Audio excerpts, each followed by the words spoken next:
नमस्कार मित्रों, स्वागत है आपका आपके अपने चैनल एस्ट्रो डिवाइन लाइट में।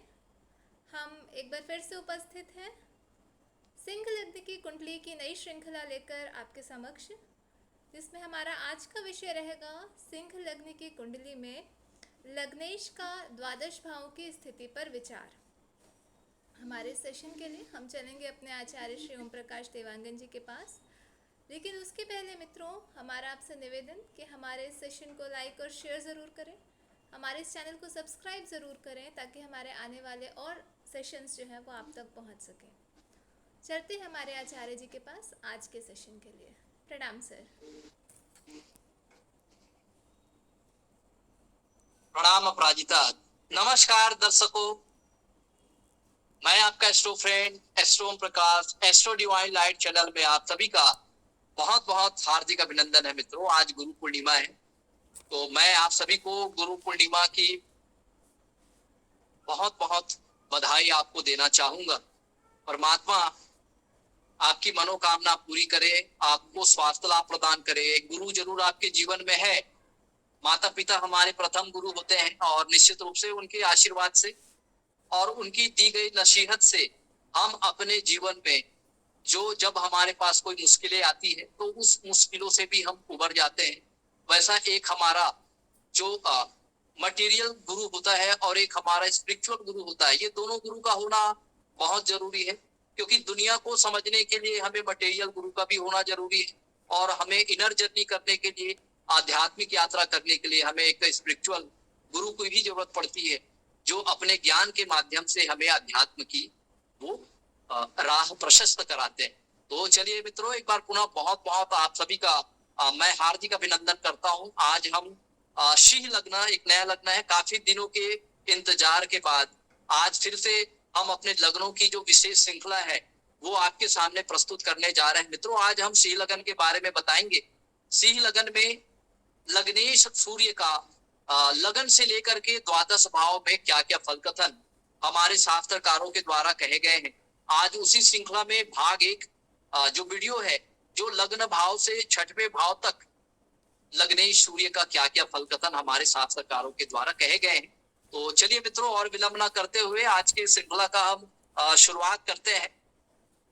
सिंह लगन के बारे में पहले हम समझते हैं। मित्रों, सिंह लगन जो होता है वो काल पुरुष की कुंडली का पंचम भाव होता है और पंचम भाव से हम सिंह राशि, जिसका स्वामी सूर्य होता है, निश्चित रूप से ये हमारा शिक्षा का भाव है। आपने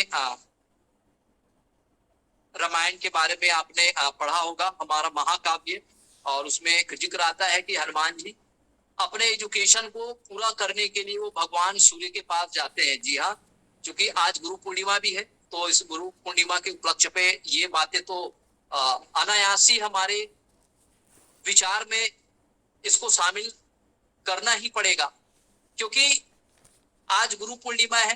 तो हनुमान जी जब अपने प्राथमिक शिक्षा को जब उन्होंने कंप्लीट किया, तो वो अपने उच्च शिक्षा प्राप्त करने के लिए वो सूर्य भगवान के पास गए। भगवान सूर्य को उन्होंने अपना गुरु स्वीकार करते हुए उनसे उन्होंने शिक्षा प्राप्त की। इसलिए पंचम भाव को हम क्या कहते हैं? ज्ञान का भाव, शिक्षा का भाव। निश्चित रूप से तो जो सिंह लगन वाले जो जातक होते हैं, उनके ये स्वभाव में होता है कि निश्चित रूप से ये एक गुरु होते हैं।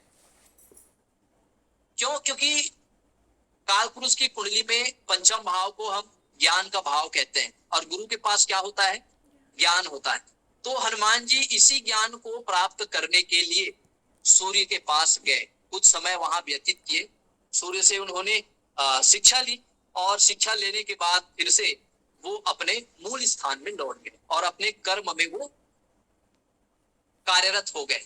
तो निश्चित रूप से ऐसा किंवदंती माना जाता है कि भगवान हनुमान जी ने सूर्य को निगल लिया। वास्तविकता यह है कि वो सूर्य के पास अपने जो उच्च शिक्षा है उसको पूरी करने के लिए, क्योंकि हम पंचम भाव से अपने स्नातक स्तर की जो शिक्षा जो होता है उसका हम विचार करते हैं। क्यों? क्योंकि ये हायर एजुकेशन डिपार्टमेंट है। हम 12वीं तक जो है वो स्कूल शिक्षा में पढ़ते हैं और जैसे ही हम विश्वविद्यालय में प्रवेश करते हैं ग्रेजुएशन के लिए, तो उसे हम उच्च शिक्षा विभाग कहते हैं। निश्चित रूप से तो उस समय भी ये प्रथा थी, ये परंपरा थी कि उनको उच्च शिक्षा प्राप्त करने के लिए कोई विशेष गुरु के पास जाना पड़ता था। तो इसी तरह हनुमान जी जो है वो भगवान सूर्य के पास गए और विशेष ज्ञान की शिक्षा जो है उन्हें प्राप्त हुआ। तो चलिए, यदि लग्नेश, पहले सूर्य की प्रकृति के बारे में हम समझ लेते हैं मित्रों। सूर्य क्या है? सूर्य को हम प्राण ऊर्जा के नाम से जानते हैं। सूर्य हमारी आत्मा होती है। जैसे कोई जीव का जन्म होता है, जन्म होने के पश्चात ही उसके अंदर जो आत्मा होता है वो एसोसिएट हो जाता है, तब उसके अंदर वो प्राण ऊर्जा का संचार होता है, उसके अंदर जीवन की जो कल्पना है वो होती है। तो उसी सूर्य के बारे में आज हम आपको बताने जा रहे हैं। सूर्य जो है वो राजा होता है। सूर्य लग्न वाले, सिंह लग्न वाले जातक जो होते हैं वो रॉयल पर्सनालिटी वाले होते हैं। इनके बाल जो है वो घुंघरालू होते हैं, ये गोरे होते हैं, ऊंचे कद वाले होते हैं, बहुत दृढ़ संकल्पवान होते हैं। ऐसे जो जातक होते हैं, ज्ञानी भी बहुत होते हैं। वेद शास्त्रों में इनकी रुचि होती है। एक राजा को आप देख लीजिए, राजा जो होता है वो समय समय पे अश्वमेध यज्ञ कराता है। अपने पंडितों के माध्यम से, पुरोहितों के माध्यम से वो समय समय पे वो हवन कराते हैं, यज्ञ कराते हैं। तो उसके पीछे क्या है? क्योंकि पंचम भाव हमारे मंत्रों का भी भाव होता है। अगर कालपुरुष की कुंडली की बात करें तो पंचम भाव से हम अपने इष्ट देव के बारे में भी विचार करते हैं। वेद शास्त्रों के ज्ञान के बारे में भी हम विचार करते हैं। और जितने भी हमारे पौराणिक धर्म ग्रंथ होते हैं, उन सारे धर्म ग्रंथों का भी विचार इसी पंचम भाव से हम करते हैं। तो सूर्य से जो और विचारणी पक्ष है, सोना का विचार हम सूर्य से करते हैं। सोना जो धातु होता है। उसके अलावा सूर्य से हम संतान का भी विचार करते हैं, क्योंकि पंचम भाव संतान का भी है, प्रथम संतान का भी भाव होता है। सूर्य से सरकारी तंत्र का भी हम विचार करते हैं। जितने भी सरकारी योजनाएं होती है या सरकारी काम से जुड़े हुए जो भी हम कार्य करते हैं, वो सारे के सारे जो है वो सूर्य के प्रीव्यू में आते हैं। तो कहीं ना कहीं ये सूर्य जो होता है वो जितने भी हमारे गवर्नमेंट जॉब, जैसे हम किसी के गवर्नमेंट जॉब के बारे में बात करें तो सरकारी नौकरी उसी का लगेगा जिसका सूर्य क्या हो? स्ट्रांग हो, जिसका सूर्य केंद्र में हो, जिसका सूर्य त्रिकोण भाव में हो, सूर्य योग कारक हो, या सूर्य उच्च के हो, या सूर्य दिग्बली हो। तो ऐसे जातक के अंदर जो है वो कॉन्फिडेंस लेवल काफी अधिक होता है। सूर्य को हम औषधि से भी इंडिकेट करते हैं। तो जितने भी तमाम प्रकार के जो औषधियां होती है, उन सभी औषधियों का विचार हम सूर्य से करते हैं। सूर्य हमारे दाहिने नेत्र भी होता है। तो दाहिने नेत्र से संबंधित यदि आपको कोई प्रॉब्लम हो रही हो तो ये यकीन मानिए आपकी कुंडली में कहीं ना कहीं सूर्य जो है वो पीड़ित होगा। सूर्य हमारे भाग्य भाव के भी कारक होते हैं। निश्चित रूप से सूर्य को हम पिता से भी इंडिकेट करते हैं। तो सूर्य यदि पीड़ित है तो पिता को भी कोई ना कोई प्रॉब्लम हो सकती है। सूर्य हमारे जठर अग्नि भी है मित्रों।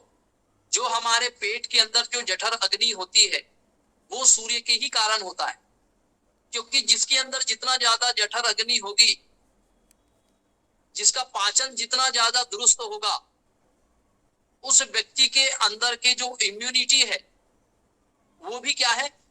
बढ़ती जाएगी और वो बहुत कम बीमार पड़ेंगे। जिनका सूर्य स्ट्रांग हो, सूर्य उच्च का हो, तो ऐसे जातक जो है वो बहुत कम बीमार पड़ते हैं। सूर्य जो है वो हमारे सामाजिक मान सम्मान, पद प्रतिष्ठा का भी कारक होता है। सूर्य को हम प्रशासनिक तंत्र का भी कारक मानते हैं। सूर्य हमारे हेल्थ को भी रिप्रेजेंट करता है। सूर्य शासित जो जातक होते हैं एक अच्छे डॉक्टर हो सकते हैं, एक अच्छे एडमिनिस्ट्रेटर हो सकते हैं, आईसीएस, आईपीएस जैसे प्रशासनिक पद में ऐसे जातक जो है वो जा सकते हैं। मंगल और गुरु अगर कुंडली में सूर्य के साथ यदि स्ट्रांग हुआ तो वो प्रशासनिक सेवा में भी ये जा सकते हैं। निश्चित रूप से ये समाज के मुखिया हो सकते हैं, कोई ट्रस्टी के ये अध्यक्ष हो सकते हैं, कोई चैरिटी या कोई फाउंडेशन ये कोई संस्था जो है ये ऑपरेट कर सकते हैं। ये मुखिया होते हैं परिवार के, किसी के सामने झुकना इनको पसंद नहीं है और इनका आत्मविश्वास जो है वो काफी अच्छा होता है। ये बहुत आत्मविश्वासी होते हैं। ऐसा जातक जो है वो राजा होता है। रॉयल पर्सनालिटी जो है इनके अंदर देखने को मिलता है। चलिए मित्रों, सूर्य यदि लग्नेश होकर के यदि लगन में बैठा हुआ हो तो ये तो बहुत अच्छी योग है। लगन का स्वामी अगर लगन भाव में ही यदि विराजित हो जाए तो ये बहुत अच्छा फल हमें प्रदान करता है। तो बहुत अच्छा फल का मतलब ये हुआ कि लगन का मालिक यदि लगन में बैठा तो ऐसे जातक के मान सम्मान पद प्रतिष्ठा जो है वो बढ़ जाते हैं। वो जहां भी जाते हैं इनको मान सम्मान की प्राप्ति होती है और मान सम्मान प्राप्त करके ये जो है इनका प्रभाव और वर्चस्व जो है वो बना होता है। निश्चित रूप से ऐसे जातक जो है वो राजा होता है और इनके अंदर जो है वो कॉन्फिडेंस बहुत अधिक होता है। क्योंकि लग्न में सूर्य कारक भी हो जाते हैं तो ऐसे जातक के कॉन्फिडेंस जो है वो बढ़ जाते हैं, बहुत आत्मविश्वास होते हैं और इनके अंदर जो है वो कोई बुराई जो है वो टिक नहीं सकती। क्योंकि इनके पर्सनालिटी में वो अग्नि स्वभाव रहता है। क्योंकि ये सत्य धर्म और न्याय के रक्षक होते हैं। क्योंकि ये अग्नि स्वभाव है, इनके सामने अगर कोई भी व्यक्ति अगर गलत विचार से अगर इनके सामने वो जाता है तो निश्चित रूप से उनके विचार जो है वो क्या हो जाते हैं, बदल जाते हैं। क्योंकि अग्नि के पास कोई भी बुराई जो है वो टिक नहीं पाएगी। तो एक राजा जो होता है वो न्यायप्रिय होता है। एक राजा जो होता है वो अपने प्रजा के लिए वो क्या करता है, तप करता है, तपस्या करता है। अपने प्रजा को एक पुत्र के समान उसका वो क्या करता है, सेवा करता है। पुत्र के समान वो अपने प्रजा का वो देखभाल करता है, अपने प्रजा का वो ध्यान रखता है। तो इसलिए एक राजा जो होता है वो अपने जो राज्य है उसको वो बहुत अच्छे से संभाल करके रखता है, अपने प्रजा का वो ख्याल रखता है, देखभाल करता है। इसलिए वो राजा है और प्रजा भी उनका सम्मान करते हैं। तो ऐसा जो जातक होगा वो एक अच्छा डॉक्टर हो सकता है, एक सर्जन हो सकता है, ये कोई प्रशासनिक क्षेत्र में ये जा सकता है, ये वेद मंत्रों का ज्ञाता हो सकता है, कोई पुरोहित हो सकता है, कोई पंडित हो सकता है, वेद प्राचीन ये ब्राह्मण हो सकता है, कोई विद्वान व्यक्ति ये हो सकता है। चलिए मित्रों, अगर सूर्य की सप्तम दृष्टि की बात कर लेते हैं तो सूर्य की सप्तम दृष्टि शत्रु दृष्टि सप्तम भाव पर पड़ने के कारण, शत्रु दृष्टि होने के कारण कहीं ना कहीं इनके जो डेली इनकम के जो सोर्स होंगे वो डेली इनकम के सोर्स जो है उसमें इनको परेशानी जो है वो बनी रहेगी। ऐसे जो जातक होंगे वो इनके जो मैरिटल जो लाइफ होगा उसमें थोड़ा सा तनाव हो सकता है लाइफ पार्टनर को लेकर के। इसके मन में एक तनाव देखने को मिल सकता है। और कोई अगर ये पार्टनरशिप में कोई बड़ा काम या व्यवसाय या कोई इंडस्ट्री लगाना चाहते हैं तो पार्टनरशिप जो है वो क्या हो सकती है, फेल हो सकती है। पार्टनरशिप से इनको नुकसान हो सकता है। चलिए मित्रों, यदि सूर्य जो है लग्नेश यदि द्वितीय भाव में अगर जाके विराजित हो जाए अपने मित्र राशि में, कन्या राशि बुध की राशि इनकी मित्र राशि होती है, लेकिन ये एक सर्वमान्य सिद्धांत है कि कोई भी पाप ग्रह धन भाव में यदि बैठता है तो धन संचय में वो क्या करता है, कमी करता है। लेकिन ये अपने मित्र राशि में बैठे हैं तो कुटुंब परिवार का इनको पर्याप्त रूप से सहयोग प्राप्त होगा, पैतृक संपत्ति से भी इनको लाभ प्राप्त होगा और सरकारी योजना से भी जुड़कर ये कार्य करते हैं। क्योंकि ये अर्थ त्रिकोण है तो सरकारी विभाग से जुड़कर ये अर्थ प्राप्त कर सकते हैं। अर्थात ऐसे जातकों की सरकारी नौकरी जो है वो बनने का योग है। मित्र, सूर्य की ये जो स्थिति है जातक को सरकारी विभाग में भी इसको नौकरी के लिए क्या करता है, प्रेरित करता है। इसके मन में सरकारी जॉब या इसके कुंडली में सरकारी जॉब का योग है, ऐसा हम कह सकते हैं। चलिए मित्रों, यदि सूर्य की अगर हम सप्तम दृष्टि की यदि बात कर लेते हैं तो सूर्य की सप्तम दृष्टि अष्टम भाव पर पड़ने के कारण, अष्टम भाव में सूर्य की मित्र राशि होने की वजह से ऐसे जातक जो है LIC बीमा एजेंट हो सकते हैं, LIC ऑफिसर हो सकते हैं। ऐसे जातक डीप ऑकल्ट से जुड़कर ये कार्य कर सकते हैं। ऐसे जातक जो है उनको वेद मंत्रों में रुचि हो सकती है, वेद मंत्रों की ये साधना कर सकते हैं। किसी मंत्र को सिद्ध करने के लिए ये जो है कठिन तपस्या ये कर सकते हैं, ये व्रत उपवास करने वाले हो सकते हैं। इनको गुण विद्या में काफी दिलचस्पी हो सकती है, ये एस्ट्रोलॉजर हो सकते हैं। चलिए मित्रों, यदि लग्नेश, क्योंकि लग्नेश का धन भाव में बैठना ये तो धन योग है, धन भाव को भी अच्छा भाव माना जाता है। अगर कोई भी ग्रह धन भाव में बैठा है तो उनके कारकत्वों के आधार पर वो धन अर्जन करेंगे। तो सूर्य सरकारी विभाग का कारक होता है, तो सरकारी विभाग से जुड़कर ऐसे जातक धन का अर्जन करेंगे, अर्थात ऐसे जातक एक गवर्नमेंट एम्प्लॉय हो सकता है। तो चलिए लग्नेश का पराक्रम भाव में जाके बैठना, इसके बारे में हम फल कथन करते हैं मित्रों। क्योंकि पराक्रम भाव में सूर्य जो है वो नीच के हो जाते हैं, और कोई भी ग्रह जब अपने नीच की राशि में बैठते हैं, चूंकि सूर्य तीसरे भाव में वो अच्छा फल देता है, क्योंकि ये त्रिशदाय भाव है। कोई भी पाप ग्रह त्रिशदाय भाव में जब बैठते हैं तो उस भाव के कारकत्वों में वो वृद्धि कर देते हैं। यद्यपि ऐसे जातक के पराक्रम जो है वो बढ़ जाएंगे, लेकिन छोटे भाई बहनों से इनके सहयोग में कुछ कमी का इनको एहसास होता रहेगा। पड़ोसी वर्ग भी इनके मददगार साबित नहीं होंगे, और छोटी छोटी अगर इनको व्यवसायिक यात्रा भी करते हैं तो उनमें इनको अपने मनोवांछित लाभ प्राप्त नहीं होगा, नुकसान उठाना पड़ सकता है। अगर हम सूर्य की सप्तम दृष्टि की बात कर लेते हैं तो भाग्य भाव में उच्च की दृष्टि होने के कारण पिता से इनको पूरी तरह से सहयोग प्राप्त होगा। ऐसे जातक के भाग्य जो है वो बहुत ऊंचे होंगे। ऐसे जातक लंबी धार्मिक यात्राएं भी करेंगे, और लंबी धार्मिक यात्रा करने से इनको लाभ प्राप्त होगा। ऐसे जातक पिता के सहयोग से, पिता के मार्गदर्शन से ऐसे जातक जो है वो उन्नति करेंगे, अपने भाग्योन्नति करेंगे। और इनका जो उच्च शिक्षा है, ये चाहे तो एक अच्छा डॉक्टर, एक अच्छा सर्जन ये बन सकते हैं।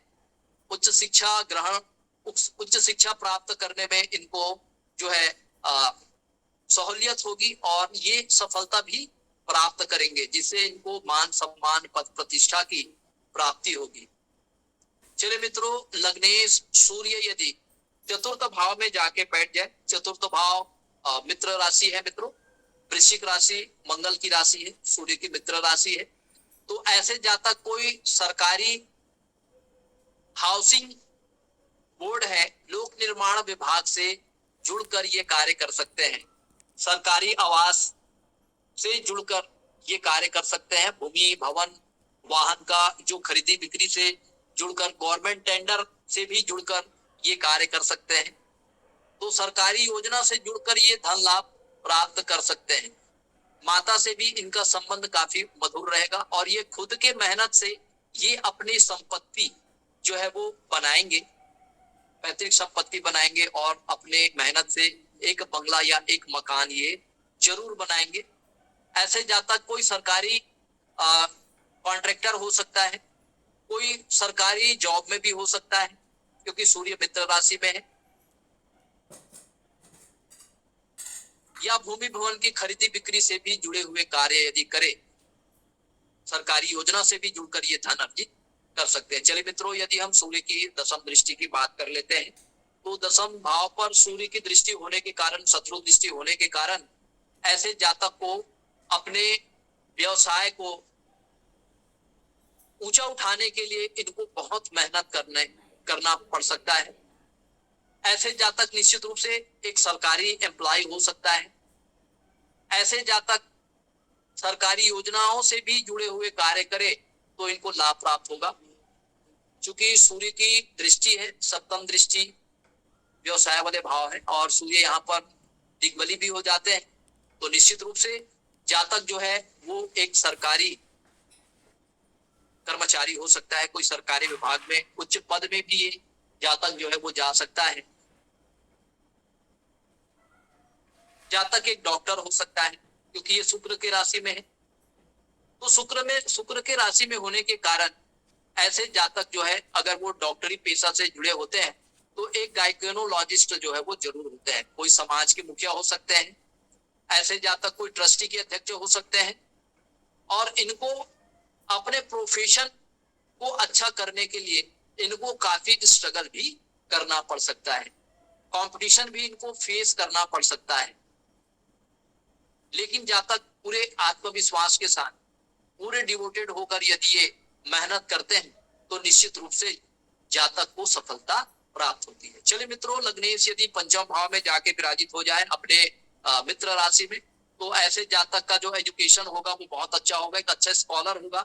ऐसा जातक होगा वो बहुत ब्रिलियंट होगा, इनकी जो एजुकेशनल रिकॉर्ड काफी अच्छी होगी, ये मेरिटोरियस स्टूडेंट होंगे और ऐसे जातक अपने पुत्र सुख भी इनको प्राप्त होगा। प्रथम संतान जो है वो पुत्र प्राप्त होगा। ऐसे जातक जो है वो वेद मंत्रों से भी इनकी दिलचस्पी हो सकती है, वेद मंत्रों से भी जुड़कर ऐसे जातक कार्य कर सकते हैं निश्चित रूप से।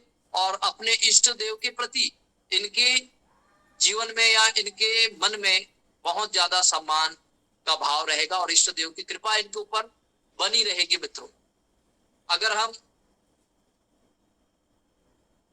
सप्तम दृष्टि की बात कर लेते हैं तो सूर्य की सप्तम दृष्टि एकादश भाव में होने के कारण और एकादश भाव में मित्र दृष्टि होने के कारण यदि ऐसे जातक शेयर मार्केट से जुड़े हुए कोई कार्य करते हैं मित्रों तो इनको निश्चित रूप से शेयर मार्केट से भी इनको लाभ होता है। और ऐसे जातक जो है बड़े भाइयों से मित्रों से भी काफी सहयोग प्राप्त होता है और ये स्वयं के मेहनत से ये कोई उच्च सरकारी पद में ये जा सकते हैं और इनको मान सम्मान पद प्रतिष्ठा उन्नति पदोन्नति जो है वो प्राप्त होती है। चलिए मित्रों, यदि लग्नेश का छठे भाव में जाके बैठना, अगर लगन का मालिक यदि छठे भाव में जाके बैठते हैं तो छठा भाव जो है वो त्रिष्टाय भाव होता है। कोई भी पाप ग्रह अगर त्रिष्टाय भाव में तीसरे छठवें और 11वें भाव में बैठते हैं तो इनके कारकत्व में वृद्धि हो जाती है। यद्यपि लग्न का छठवें 8वें और 12वें में बैठना ये इम्यून सिस्टम को कम करता है, लेकिन सूर्य यहाँ पर विशेष कारक हो जाते हैं जो हमारे अंदर हमारे जो इम्यूनिटी को ये बूस्ट करते हैं। और यहाँ पर यदि कोई शत्रु बाधा होगा, अगर कोई यहाँ पर कोई जातक यदि कोई कंपटीशन एग्जाम की अगर वो तैयारी कर रहे हैं तो इसको कंपटीशन एग्जाम में भी सफलता मिलते हैं। जातक जो है वो हार्ड वर्किंग इन नेचर होने की वजह से, क्योंकि यहाँ का सूर्य जो है वो जातक को अच्छा फल देगा। यद्यपि ये शत्रु राशि में है तो शत्रु इन पर हावी हो सकते हैं, लेकिन अंततः वो शत्रु जो है वो हार मान जाएंगे। अगर पैतृक संपत्ति का कोई विवाद चल रहा होगा तो वो विवाद जो है वो जातक को फेस करना पड़ सकता है, क्योंकि ये हमारा रोग रिपु ऋण का भाव होता है। क्योंकि सूर्य क्योंकि छठे भाव में कोई भी पाप ग्रह हो वो हमें लोन से बचाता है, शत्रुओं से बचाता है और कोई गंभीर रोग होने से भी ये बचाता है, क्योंकि सूर्य है ही औषधि के कारक। तो ये हमारे अंदर इम्यूनिटी को भी ये बढ़ाने का काम करता है। अगर गुरु की दृष्टि पड़ जाए या गुरु का साथ मिल जाए तो ये हमें हमारे शरीर की जो इम्यूनिटी है, रोग से लड़ने की जो हमारे अंदर जो प्रतिरक्षा प्रणाली है, उस प्रतिरक्षा प्रणाली को ये बूस्ट करने का भी काम करते हैं। अगर सूर्य की अगर हम सप्तम दृष्टि की बात करते हैं मित्रों तो ये द्वादश भाव में पढ़ने की वजह से जातक जो है वो अपने कार्य क्षेत्र को लेकर के ये जो है विदेश में जाकर के ये सेवाएं दे सकते हैं। ऐसे जातक जो है वो नेशनल मल्टीनेशनल कंपनी से जुड़कर कार्य करे, इंपोर्ट एक्सपोर्ट से जुड़कर कार्य करे तो निश्चित रूप से इन्हें धन लाभ प्राप्त होता है। अगर कोर्ट कचहरी के अगर मामले अगर चल रहे हैं तो इन्हें कोर्ट का जो डिसीजन है वो जातक के फेवर में आता है। मित्रों, अगर सूर्य लग्नेश अगर द्वादश भाव में जाके बैठ जाए मित्रों तो थोड़ी सी ये हेल्थ इशू दे सकती है, क्योंकि लगन का द्वादश में जाना, अपने से 12वें भाव में जाना, ये शरीर का व्यय करता है। तो स्वास्थ्य को लेकर के इसके मन में परेशानियां हो सकती है, और उस हेल्थ इशू से लेकर जातक जो है वो हॉस्पिटल के भी चक्कर लगाने पड़ सकते हैं। यद्यपि जातक का स्वास्थ्य ठीक रहेगा, लेकिन मौसम के बदलते मौसम के वजह से कुछ हेल्थ इशू रहेगी, जिसकी वजह से इसके हॉस्पिटल एक्सपेंडिचर जो है वो हो सकते हैं। तो इस तरह से हमने सिंह लगन की कुंडली में लग्नेश सूर्य का लगन से छठे भाव तक क्या क्या फल कथन हमारे शास्त्रकारों के द्वारा कहे गए हैं, आपको हम बताने का प्रयास किए। मित्रों, यदि आपके मन में किसी तरह का यदि कोई डाउट है, कोई क्वेश्चन है, या अपना कुंडली आप एनालिसिस कराना चाहते हैं, तो आप हमारे स्टोरी वाइन लाइट चैनल से आप जुड़ सकते हैं, अपना कुंडली एनालिसिस करा सकते हैं। मित्रों, अगला जो 5 मिनट का समय है वो क्वेश्चन आंसर का समय है। यदि आपके मन में किसी तरह का कोई डाउट है तो आप उस डाउट को क्लियर कर सकते हैं।